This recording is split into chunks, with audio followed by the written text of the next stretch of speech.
بسم اللہ الرحمن الرحیم احمد اللہ العظیم ونصلی علی رسولہ الکریم اما بعد۔ عزیز طلبہ، آج سے آپ کا حدیث کا سبق شروع ہو رہا ہے۔ حدیث کا سبق شروع ہو رہا ہے۔ حدیث کس کی ہے؟ یہ کلام اللہ کا اور اللہ کے رسول صلی اللہ علیہ وسلم کا ہے، اس لیے اس کو بہت ہی زیادہ اہتمام کے ساتھ اور بہت ہی زیادہ غور و فکر کے ساتھ سننا ہے۔ جب ہم غور و فکر کے ساتھ سنیں گے اور اہتمام کے ساتھ سنیں گے اور با ادب بیٹھیں گے اور باوضو بیٹھیں گے تو انشاءاللہ یہ بات دل میں اترے گی اور پھر اس پر انشاءاللہ عمل کرنے کی توفیق بھی ملے گی۔ اگر ہم نے اس بات کو، حدیث کو یوں ہی سنا، سرسری طور پر سن لیا، بے توجہی سے سن لیا، ادب کے ساتھ نہ سنا، ادب کے ساتھ نہ بیٹھے، تو پھر یہ حدیث پڑھی تو جائے گی اور آپ لوگ سنو گے بھی، لیکن پھر وہ مزہ نہیں آئے گا جو مزہ آنا چاہیے۔ اس لیے حدیث کا سبق ہے بہت ہی اہتمام کے ساتھ اور بہت ہی توجہ کے ساتھ سننا ہے تاکہ ہم لوگ اس پر عمل کر سکیں۔ شروع کرتے ہیں۔ بسم اللہ الرحمن الرحیم۔ عن ابی ہریرہ رضی اللہ عنہ قال قال رسول اللہ صلی اللہ علیہ وسلم الإيمان 70 شعبة فأفضلها قول لا إله إلا الله وأدناها إماطة الأذى عن الطريق والحياء شعبة من الإيمان۔ حدیث پاک پڑھی گئی، اس کا ترجمہ سنیں۔ حضرت ابو ہریرہ رضی اللہ عنہ سے مروی ہے کہ رسول اللہ صلی اللہ علیہ وسلم نے ارشاد فرمایا، ایمان کی 70 سے زیادہ شاخیں ہیں، ایمان کی 70 سے زیادہ شاخیں ہیں، ان میں سے سب سے افضل شاخ لا الہ الا اللہ کا کہنا ہے۔ سب سے افضل شاخ کیا ہے؟ لا الہ الا اللہ کا کہنا ہے۔ اور ادنا شاخ تکلیف دینے والی چیزوں کا راستے سے ہٹانا ہے۔ اور حیا بھی ایمان کی ایک اہم شاخ ہے، حیا بھی ایمان کی ایک اہم شاخ ہے۔ اس کا ترجمہ ہوا، حدیث میں اللہ کے نبی صلی اللہ علیہ وسلم نے فرمایا ایمان کے بارے میں کہ ایمان کی 70 سے زیادہ شاخیں ہیں، ایمان کی 70 سے زیادہ شاخیں ہیں۔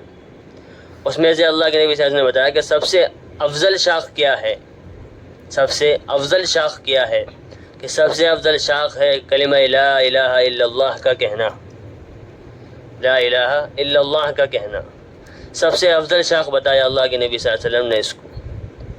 اس کلمے کے بارے میں آتا ہے کہ یہ کلمہ اتنا وزنی کلمہ ہے، یہ کلمہ اتنا وزنی کلمہ ہے کہ اگر اس کلمے کو ایک پلڑے میں رکھ دیا جائے، اس کلمے کو اگر ترازو کے ایک پلڑے میں رکھ دیا جائے اور دوسرے پلڑے میں پوری کائنات کو رکھ دیا جائے تب بھی یہ کلمے والا پلڑا جھک جائے گا، اتنا وزن اس کلمے میں۔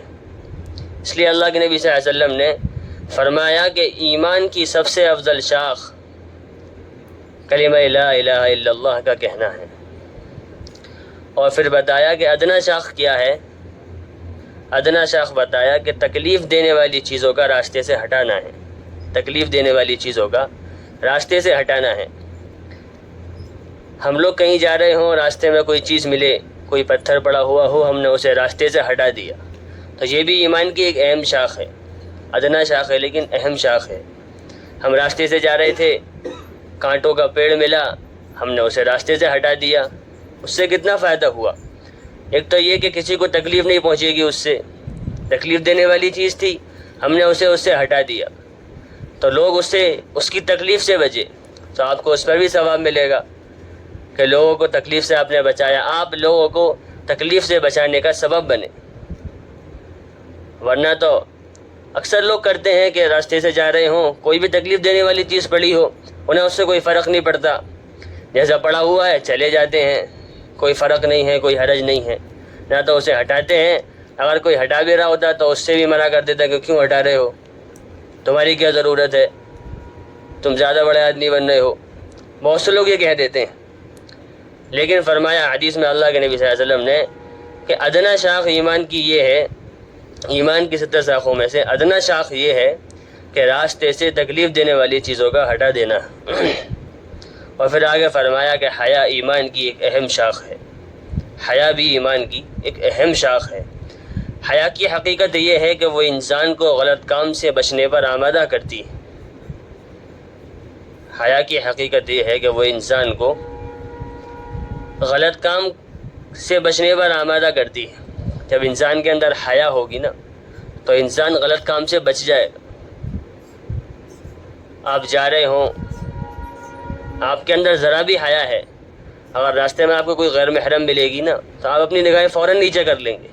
وہ کرے یا نہ کرے آپ اپنی نگاہیں فوراً نیچے کر لیں گے اگر آپ کے اندر ذرہ برابر بھی حیا ہے. حیا کا ہونا بھی بہت ضروری ہے. اور حیا کو اللہ کے نبی صلی اللہ علیہ وسلم نے ایمان کی اہم شاخ بتلایا ہے. اس لیے یہ تینوں چیز جو بتلائی گئی ہیں، سب سے پہلے کیا بتلایا گیا؟ سب سے افضل شاخ بتلائی گئی کلمہ لا الہ الا اللہ کا کہنا ہے. اور دوسری بتلائی گئی ادنا شاخ کیا ہے کہ تکلیف دینے والی چیزوں کا راستے سے ہٹا دینا ہے. سمجھ میں آ رہی ہے نا؟ اور فرمایا کہ حیا بھی ایمان کی ایک اہم شاخ ہے. یہ تینوں حدیث میں اللہ کے نبی نے بتائی ہیں، تو ان تینوں پر خوب عمل کریں. اور یہ ایسی چیز نہیں کہ ہم اس پر عمل نہیں کر سکتے. خوب اچھی طریقے سے، خوب آسانی سے عمل ہو سکتا ہے. کلمہ لا الہ الا اللہ پڑھتے رہو، جتنا چاہو پڑھتے رہو، اللہ تمہیں ثواب دے گا. اور دوسری فرمایا کہ تکلیف دینے والی چیز، ہم لوگ جاتے تو رہتے ہی ہیں، کوئی اپنے گھر جا رہا ہے، کوئی دکان جا رہا ہے، کوئی کہیں جا رہا ہے، تو راستے سے تکلیف دینے والی کوئی چیز ملے تو اسے ہٹاتے ہوئے چلے جائیں، تو اس سے آپ کو کوئی فرق نہیں پڑے گا. آپ کی شان کم نہیں ہو جائے گی، آپ کی عزت میں کوئی کمی نہیں آئے گی، بلکہ اللہ کی نظر میں آپ کی عزت اور بڑھ جائے گی. کہ آپ لوگوں کی تکلیف کا، جس سے لوگوں کو تکلیف ہوتی، اس سے بچانے کا آپ سبب بنے. اور حیا بھی اپنے اندر لانی ہے.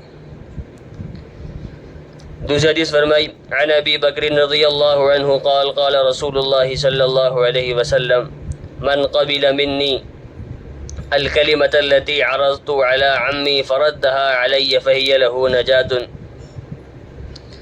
حضرت ابو بکر رضی اللہ عنہ سے مروی ہے کہ رسول اللہ صلی اللہ علیہ وسلم نے ارشاد فرمایا، جو شخص اس کلمے کو قبول کر لے جس کو میں نے اپنے چچا ابو طالب پر ان کے انتقال کے وقت پیش کیا تھا اور انہوں نے اسے رد کر دیا تھا، تو وہ کلمہ اس شخص کے لیے نجات کا ذریعہ ہے.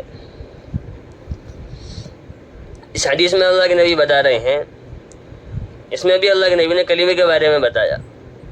جو کلمہ ابھی اوپر پڑھا آپ نے، کلمہ لا الہ الا اللہ، اس کلمے کی کتنی فضیلت بتائی اللہ کے نبی صلی اللہ علیہ وسلم نے کہ جو شخص اس کلمے کو قبول کر لے گا، جو شخص اس کلمے کو پڑھ لے گا سچے دل کے ساتھ، یقین کے ساتھ، تو اللہ تعالیٰ تو یہ کلمہ اس کے لیے، اس شخص کے لیے، اس آدمی کے لیے، اس انسان کے لیے نجات کا ذریعہ بن جائے گا. یہ کلمہ اس کو قیامت کے دن بچائے گا. یہ کلمہ اللہ کے نبی صلی اللہ علیہ وسلم نے اپنے چچا ابو طالب کو بھی اس کلمے کی دعوت دی. آپ نے اپنے چچا پر بھی اس کلمے کو پیش کیا کہ وہ اس کلمے کو پڑھ لیں، لیکن آپ کے چچا نے آپ کی بات نہیں مانی، بلکہ آپ کے چچا نے اس کلمے کو نہیں پڑھا. اللہ کے نبی خوب محنت کرتے رہے، خوب کوشش کرتے رہے، مرتے دم تک اللہ کے نبی صلی اللہ علیہ وسلم نے اس کلمے کو اپنے چچا سے کہتے رہے کہ کلمہ پڑھ لو کامیاب ہو جاؤ گے، کلمہ پڑھ لو کامیاب ہو جاؤ گے. لیکن آپ کے چچا ابو طالب نے اس کلمے کو نہیں پڑھا. اگر پڑھ لیتے تو کامیاب ہو جاتے اور جنتی ہو جاتے، لیکن انہوں نے نہیں پڑھا. ٹھیک ہے، یہ دو حدیثیں آج انشاءاللہ کل سے اور پڑھایا جائے گا.